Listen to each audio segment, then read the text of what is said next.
এমনি হাঁটবা, পাথরের মতো শক্ত বানাই নাই, তাইলে ফসল উৎপন্ন করবা কেমনে? তোমার ঘর দুয়ারের খুঁটি গাড়বা কেমনে? সুবহানাল্লাহ, তাফসীরে আছে এই কথা। আল্লাহ তাআলা বলেন আমি জালুল, অধীন করে বানিয়েছি।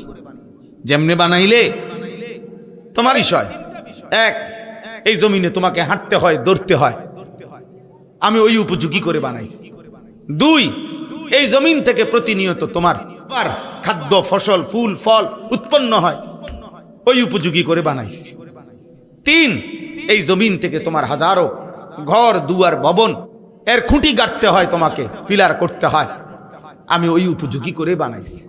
আলাম নাজআলিল আরদা মিহাদা, আল্লাহ তাআলা বলে বান্দা দেখো না, আমি তোমাদের জন্য জমিনটা বিছানার মতো বানায় দিছি। ওয়াস সামাআ বানাইনাহা বিআইদিন